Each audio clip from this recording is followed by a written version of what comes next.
உள்ளங்களுக்கும் வணக்கத்தை உரிதாக்குகின்றேன். மாமழைக்கு நன்றி சொல்ல அன்று நடத்தினர் இந்திர விழா. பூமிக்கு நன்றி சொல்ல இன்றும் நாம் நடத்தும் விழா பொங்கல் விழா. தமிழுக்கு நன்றி சொல்ல நாம் என்றும் நடத்துவோம் இலக்கிய சோலை விழா. இவ்விழாவிற்கு வருகை தந்த நம் அனைத்து பெருமக்களையும் வரவேற்கின்றேன். விழாவின் முதல் நிகழ்வாக தமிழ்தாய் வாழ்த்து பள்ளி மாணவியர். தன்னலம் மறந்து தன் உள்ளம் துறந்து தாக்கங்கள் தெரிந்து தன்மைகள் அறிந்து தன்னிடம் உள்ளவர்களை தட்டி கொடுக்கும் உன்னதம்தான் தலைமை பண்பு. அத்தகு தலைமை பண்பு கொண்ட நம் பள்ளியின் முதல்வர் முத்து சுப்பிரமணியம் ஐயா அவர்களை வரவேற்புரை வழங்க அன்போடு அழைக்கின்றோம்.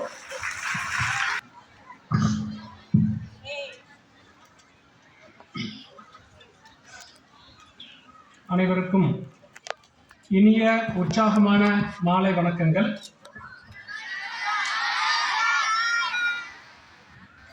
நம் கொங்கு வேளாளர் பதின்ம மேல்நிலைப் பள்ளியின் இரு பெரும் விழாவானது இப்பொழுது தொடங்க உள்ளது.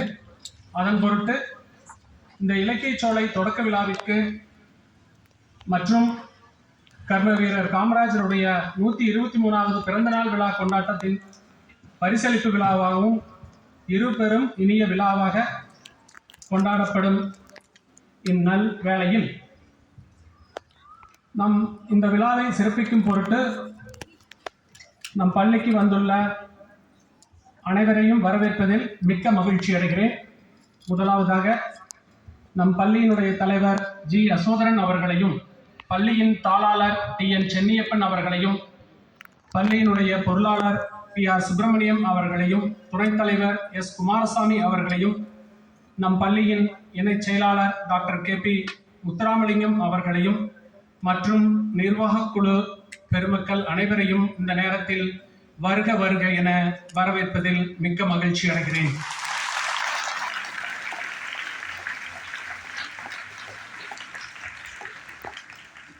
மற்றும் இந்த விழாவை சிறப்புற செய்ய சிறப்பு விருந்தினராக நம் பள்ளிக்கு வந்துள்ள கொங்கு செல்வி பேராசிரியை திருமதி தே. சாந்தாமணி அவர்களை நேரத்தில் வரவேற்பதில் மிக்க மகிழ்ச்சி அடைகிறேன். மாணவர்களுடைய எதிர்பார்ப்பெல்லாம் எங்கிட்டிருந்து நீங்கள் எதுவுமே எதிர்பார்க்கல. மேடம்கிட்ட இன்னைக்கு ரொம்ப ஆர்வத்தோடு வந்திருக்கீங்க அவங்களுடைய பேச்சை கேட்க. நம் இலக்கிய சோலைக்கு கவிக்குயிலாய் வானம் வசப்படும் என்ற தலைப்பில் பேச உள்ளார்கள். அவர்களுடைய பேச்சை ஒரு சிலர் கேட்டிருக்கலாம், உங்கள் பேரண்ட்ஸ்க்கெல்லாம் தெரியும். அவங்க சாந்தாமணி அவர்கள் நாடறிந்த நல்ல தமிழ் பேச்சாளர், கோவை மாநகரின் புகழ்பெற்ற கல்வி நிறுவனங்களும் சுகுணா கலை மற்றும் அறிவியல் கல்லூரியினுடைய தமிழ் பேராசிரியராக பணியாற்றி வருகிறார்கள். அவர் இன்றைய இலக்கிய சோலை விழாவில் சிறப்பு விருந்தினராக வருகை புரிந்திருப்பது நமக்கெல்லாம் மிக்க மகிழ்ச்சி தரக்கூடிய நிகழ்வாகும். அவர்களை நம் பள்ளியின் சார்பிலும் நம் அனைவரின் சார்பிலும் வருக வருக என அன்புடன் வரவேற்கிறேன். மேலும் நம் பள்ளியின் பொறுப்பாசிரியர் திரு ராஜா அவர்களையும், திருமதி சர்மிளா பர்வீன் அவர்களையும், திருமதி விஜயலட்சுமி அவர்களையும் இந்த விழாவிற்கு வருக வருக என வரவேற்று மகிழ்ச்சி அடைகிறேன். மற்றும் இருபால் ஆசிரியர் பெருமக்கள், குறிப்பாக இந்த விழாவை ஏற்பாடு செய்த தமிழ்துறை நன்றியுரை சொல்ல உள்ள நமது தமிழாசிரியர் ரவிக்குமார் அவர்கள் அனைவரையும் வருக வருக என வரவேற்கிறேன். மேலும் அலுவலக நண்பர்கள், ஆசிரியர் அல்லாத பிற பணியாளர்கள், பெற்றோர்கள், எங்கள் மாணவ கண்மணிகள் அனைவரையும் வருக வருக என வரவேற்று மகிழ்ச்சி அடைகிறேன். நன்றி. வரவேற்புரை நல்கிய முதல்வர் அவர்களுக்கு நன்றி. மனிதனை மாற்றுவதும் கலை, ஓவியத்தை ரசிப்பதும் கலை, வாழ்க்கையை அழகாக்குவதும் கலை, மொத்தத்தில் கலை நம் வாழ்வின் உயிர் நாடி. அத்தகைய கலை நிகழ்வுகளை நிகழ்த்த வருகிறார்கள் நம் மாணவர்கள். முதலாவதாக முத்தமிழ் குறித்து முத்தான கவிதை வாசிக்க வருகிறார் தனுஷ்மதி, 12ஆம் வகுப்பு. கூடியுள்ள அனைவருக்கும் என் முத்தான முதற்கண் வணக்கத்தை தெரிவித்துக் கொள்கிறேன். இத்தருணத்தில் தங்கள் முன் உயர்வின் நூற்றுக்கண் என்னும் தலைப்பில் கவிதை கூற வந்துள்ளேன். மூவேந்தர்கள் ஆண்ட முத்தமிழ் நாட்டில் முளைத்திட்ட விதை. முச்சங்கங்கள் வளர்த்த மூன்றெழுத்து கவிதை இயலும் இசையும் நாடகமும் மாலைகள் சூட்டி அழகுறு அணிகலன்களாய் மகுடம் தரிக்கும் மகத்தான மொழி தெவிட்டாத தேனமுதாய் சுவைக்கும் செம்மொழி யுகங்கள் ஆயிரமாயினும் ஆரவாரமாய் அர்ப்பரிக்கும் அழகியல் கொண்ட ஆதிமொழி வாழ்வியலும் வற்றாத விருந்தோம்பலும் கவிப்பெருக்கும் கலைப்பெருக்கும் மேவிய மேன்மை மொழி நாள்தோறும் நான் பேசும் மொழி நம் வாழ்க்கையை உயர்த்தும் மொழி பனையோலை முதல் டிஜிட்டல் திரை வரை பயணம் செய்தும் மங்காத மொழிடும் மகத்தான மொழி தன்னைத்தானே உயர்த்திய மொழி என் உயர்வின் ஊற்றாய் திகழ்ந்த மொழி அறம் கற்க ஆத்தி சூடி அறிவு புகட்ட வள்ளுவன் தந்த முப்பாழாம் பொய்யாமொழி படைத்தான் இலக்கியத்தை பின் வளர்த்தான் கலைகளை தந்தது எனக்கு கல்வியை பின் அனுப்பியது என்னை விண்ணை அளக்க எமக்கு அறம் சொல்லிக் கொடுத்து நல்வழிகள் பல காட்டி கல்வி கொடுத்து பின் தொழிலையும் கொடுத்து எம் வாழ்க்கையை உயர்த்தியது எம் தாய்மொழி தமிழ்மொழி இத்தனையும் கொடுத்த பின் உயர்வி நூற்றுக்கண் என மற்றொன்றை பற்றி கவிதை எழுதினால் என்னிடம் கோபித்துக் கொள்வாளே என் தமிழ்தாய் என்று எண்ணி இக்கவிதையை இயற்றினேன். ஒளிகொண்டு செதுக்கினாலும் வழிதாங்குவேனே தவிர என் தாய் தமிழை ஒரு நாளும் விடமாட்டேன் என்று கூறி என் கவியை நிறைவு செய்கிறேன். நன்றி, வணக்கம். முத்தான கவிதை வாசித்த தர்ஷ்மதி அவர்களுக்கு நன்றி. அடுத்ததாக புதிய வரலாறு படைத்த புனித தலைவன் குறித்து பேச வருகிறார் நம் பள்ளியின் 10ஆம் வகுப்பு மாணவன் கமலேஷ். தமிழே உயிரே வணக்கம். தாய்வில்லை உறவம்மா உனக்கும் எனக்கும். ஆதியில் தோன்றிய தொன்மொழி ஈடில்லாத தொன்மை மொழி. முன் தோன்றிய மூத்த மொழி காலத்தை வென்ற மொழி. செங்கோல் ஈன்ற மொழியாம் என் தமிழ் மொழியை வணங்கி அனைவருக்கும் என் முதற்கண் வணக்கத்தை தெரிவித்துக் கொள்கிறேன். மனித வரலாற்றில் சிலர் மட்டுமே தங்கள் செயலால் காலத்தை மாற்றியவர்கள், புதிய பாதையை காட்டியவர்கள், பல தலைமுறைகளுக்கும் வழிகாட்டியவர்கள். அவர்கள்தான் புண்ணிய தலைவர்கள். இவர்களை நாம் புதிய வரலாறு படித்த புண்ணிய தலைவர்கள் என்று கூறலாம். புதிய வரலாறு படித்த புண்ணிய தலைவர் என்ற வாசகத்தில் 2 அருமையான கருத்துக்கள் அடங்கியுள்ளன. புனிதர் என்ற சொல் ஒரு தூய்மை மிக்க உயரிய மனிதரை குறிக்கிறது. புதிய வரலாறு என்பது சாதாரண மக்களுக்கு வழிகாட்டும் புதிய பாதை. புண்ணிய தலைவர் தான் யார்? வரலாற்றில் வெறும் புகழால் அல்ல, மனிதத்தன்மையால் உயர்ந்தவர்கள். அவர்கள் படைத்த வரலாறு வன்முறை வழியாக இல்லை, வாழ்க்கை முறை வழியாக. அவர்களின் எண்ணம் மட்டுமல்ல, செயலும் நேர்மையும் தியாகமும் வரலாறாகின்றன. புனித தலைவனின் தன்மைகள் தான் என்ன? என்னால் தனியளவு நலம் பயக்குமெனில் நான் செத்தொழியும் நாள் எனக்கு திருநாளாகும் என்ற பாரதிதாசனின் வரிகளுக்கேற்ப மொழி, மதம், சாதி, இனம் என எந்த அடிப்படையிலும் மனிதனுக்குள் மனிதன் வேறுபடக்கூடாது. வன்முறை இல்லாமல் மாற்றத்தை ஏற்படுத்தலாம். அழிவு வழி அல்ல, அன்பு வழிதான் விடிய. இந்த சிந்தனைகளை செயல்களால் அறிவித்தவனே புனித தலைவனாவான். சரி, யார்தான் இப்படி வரலாறு படித்தனர்? புனித வரலாறு படித்த பல தலைவர்கள் ஒருவர் கர்ம வீரர் காமராசர்.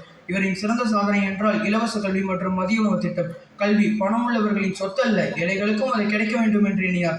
அதற்காக பல கிராமங்களில் பள்ளிகளை திறந்தார். நேர்மையின் சின்னம். அரசியலில் தன்னலமில்லாத தலைவராக அவர் விளங்கினார்.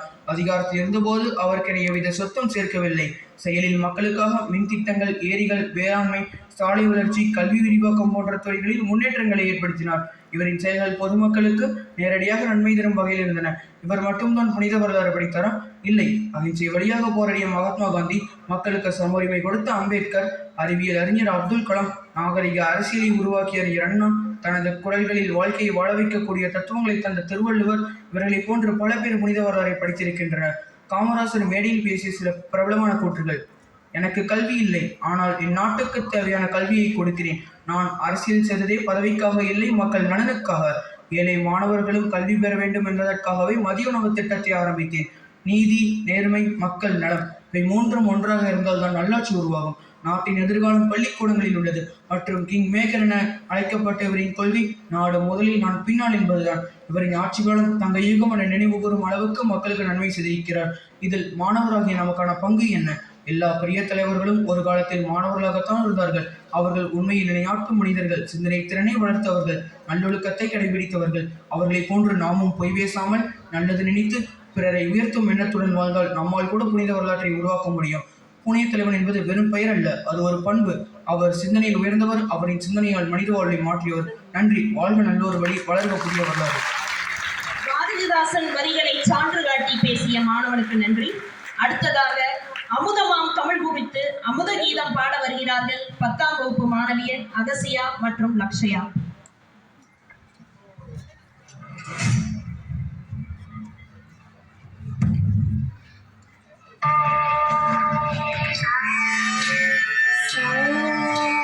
So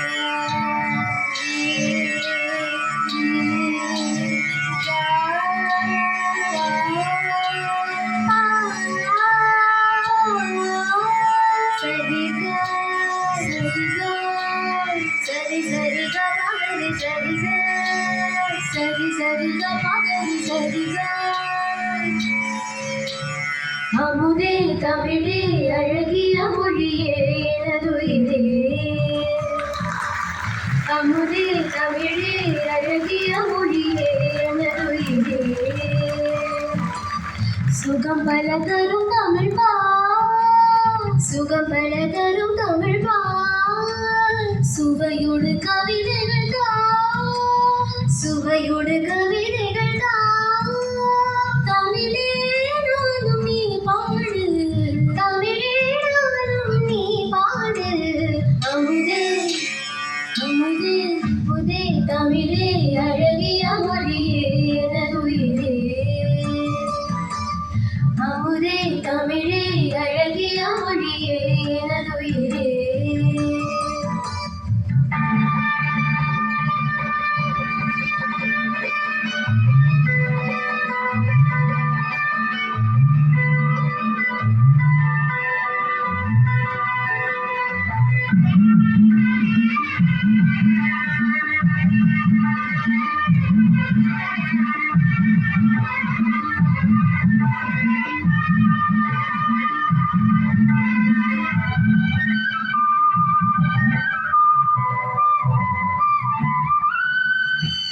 தேரூரும் தேவாரம் இசைப்பாட்டின் ஆதாரம் தேரூரும் தேவாரம் இசைப்பாட்டின் ஆதாரம் தமிழிசையே தனியிசையே தரணியிலே முதலிசையே உருகும் கலையும் அது உலகம் மறந்து போகும் ஊர்மெனவாய் உருகும் கலையும் அதில் உலகம் மறந்து போகும் பூங்குயிலே என்னோடு தமிழே நானும் நீ பாடு அமுதே தமிழே அழகிய மொழியே எனதுயிரே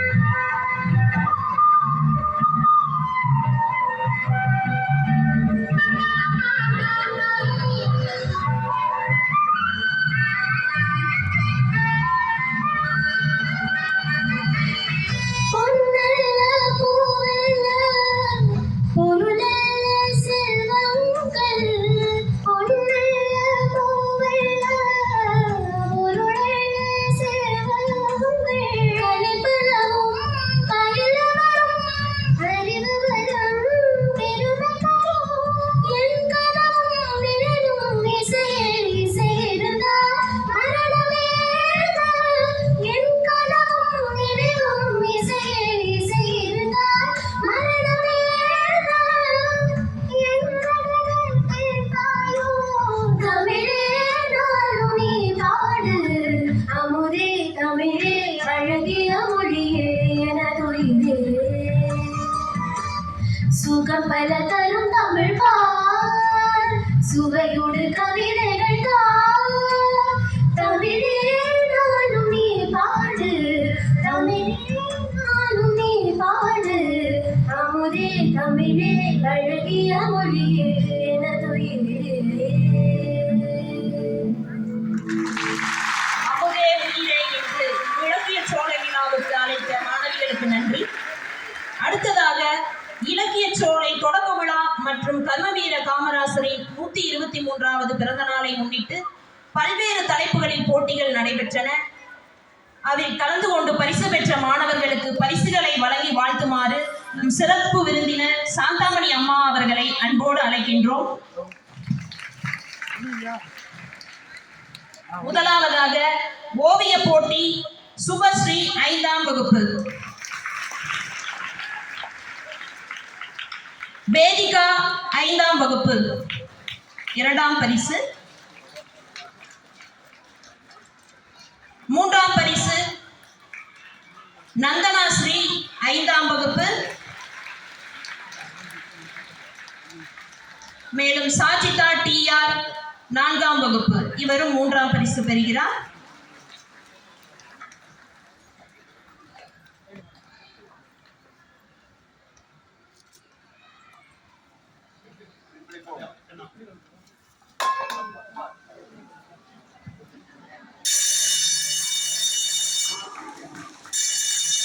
அடுத்ததாக கட்டுரை போட்டி. பபிஸ் S 8ஆம் வகுப்பு A பிரிவு. ஜஸ்வின் சிவநாராயணன் R 2ஆம் பரிசு.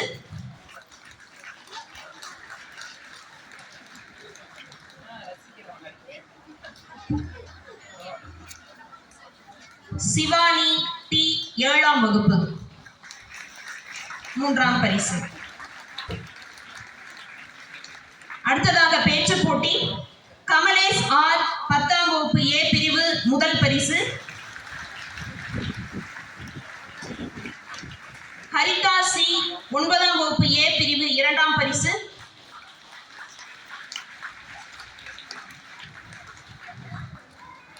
ஜெய்ஸ்ரீ V 10ஆம் வகுப்பு B பிரிவு 3ஆம் பரிசு.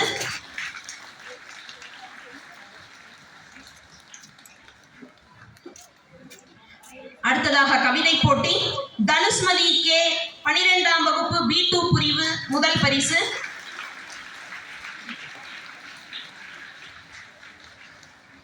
திரிய விசாகா R 11ஆம் வகுப்பு A2 பிரிவு.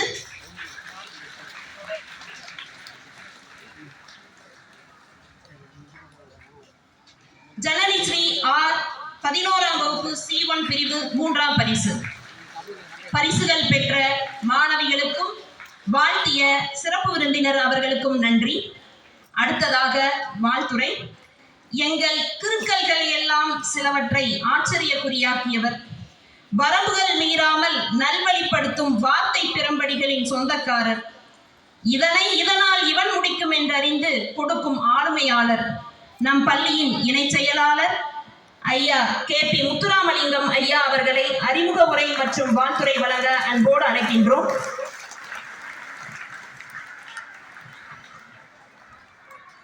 நம்முடைய அழைப்பை ஏற்று கோவையிலே இருந்து இங்கே வந்திருக்கின்ற சிறப்பு விருந்தினர் வணக்கத்திற்குரிய சாந்தாமணி மேடம் அவர்களே, எங்கள் பள்ளியினுடைய முதல்வர் அவர்களே, எங்களை எல்லாம் தலைமை பொறுப்பேற்று நடத்தி செல்லுகின்ற மதிப்புமிகு தலைவர் அவர்களே, தாளாளர் அவர்களே, நம்முடைய நிர்வாக குழு உறுப்பினர்களே, இந்த பள்ளியினுடைய ஆணிவேராக இருக்கக்கூடிய பேராசிரியர்களே, என் உயிரினும் மேலான மாணவ கண்மணிகளே, உங்கள் அனைவரையும் இந்த இனிய மாலை நேரத்திலே சந்திப்பதிலே மிகுந்த மகிழ்ச்சி அடைகின்றேன். இன்றைய தினம் ஏறக்குறைய 43 ஆண்டுகள் நிறைவு செய்த இந்த பள்ளியிலே கடந்த 20 ஆண்டுகளாக இந்த இலக்கிய சோலை விழாவை நாம் சீரோடும் சிறப்போடும் பெருமையோடும் நடத்தி வருகிறோம். இந்த ஆண்டு இது இலக்கிய சோலை விழா மட்டுமல்லாமல் நம்முடைய கர்ம வீரர் காமராஜர் அவர்களுடைய 123ஆம் பிறந்த நாளையும் இன்றைய தினம் கொண்டாடி கொண்டிருக்கிறோம். இந்த நாட்டிலே படிக்கக்கூடிய இளம் குழந்தைகளெல்லாம் மனதிலே நிலைவர வைக்க வேண்டிய பெயர் காமராஜர் அவர்கள். சாதாரண ஒரு கிராமத்திலே விருதுப்பட்டியிலே பிறந்த அவர் தமிழகத்தினுடைய முதலமைச்சராக ஆகி 9 ஆண்டுகளும், சிறைச்சாலையிலே 9 ஆண்டுகளும், ஏறத்தாழ 3000 நாட்கள் சிறைச்சாலையிலே அவர் கழித்திருக்கிறார் என்று சொன்னால் நம்ப மாட்டார்கள் அடுத்த தலைமுறையினர். காரணம், இன்றெல்லாம் காலையிலே போய் மாலையிலே விடுதலை ஆகிறவர்களெல்லாம் தியாகிகள் என்று சொல்லிக் கொண்டு திரிகிறார்கள்.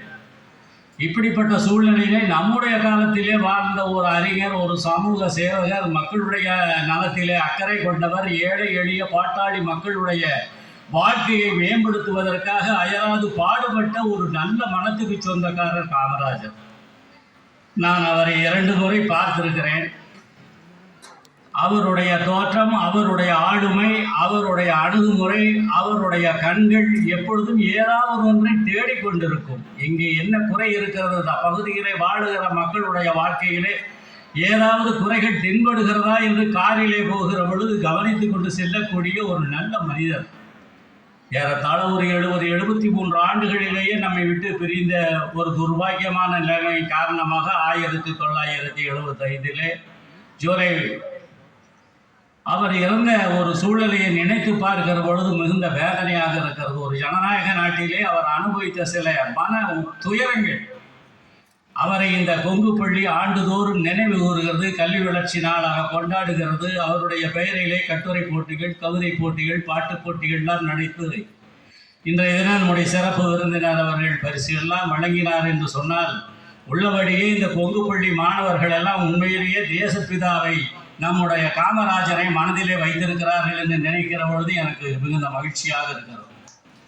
இதுதான் இந்த நாட்டினுடைய முன்னேற்றத்திற்கான ஒரு அறிகுறியாக இருக்க வேண்டும்.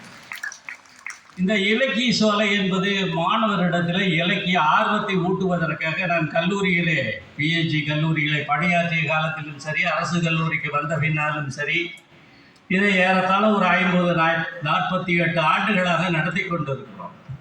இங்கே நம்முடைய ரவிக்குமார் அவர்கள் நம்முடைய பணியிலே சேர்ந்த ஒரு ஆண்டிற்கு பிறகு ஏறத்தாழ 20 ஆண்டுகளாக இந்த இலக்கிய சோலை விழாவை நாம் நடத்தி கொண்டிருக்கிறோம். காரணம், இந்த ஆண்டு கொஞ்சம் வித்தியாசமாக நடத்த வேண்டும் என்று நான் நினைத்தேன்.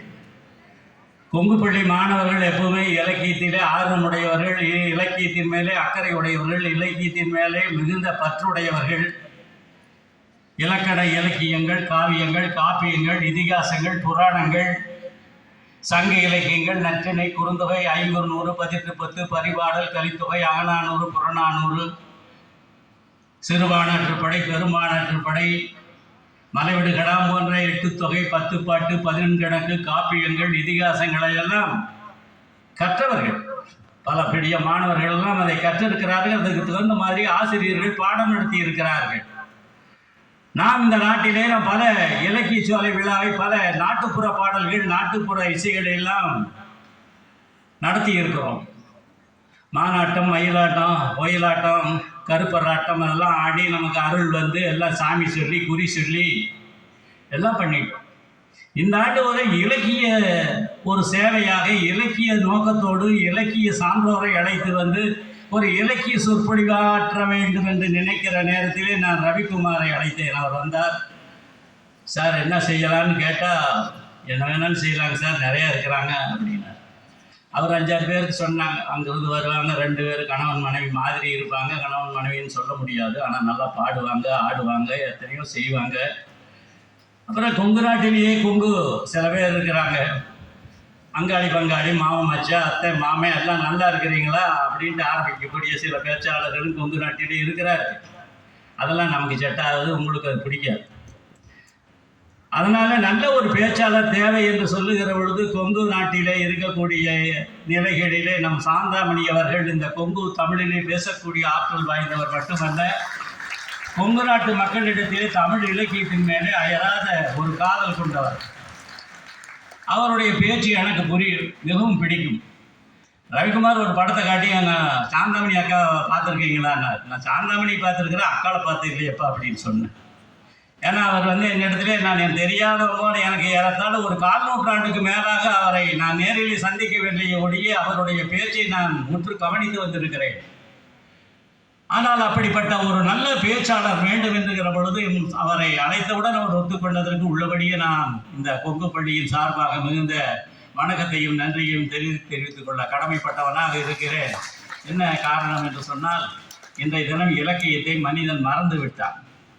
இலக்கியம்தான் ஒரு டானிக் மாதிரி.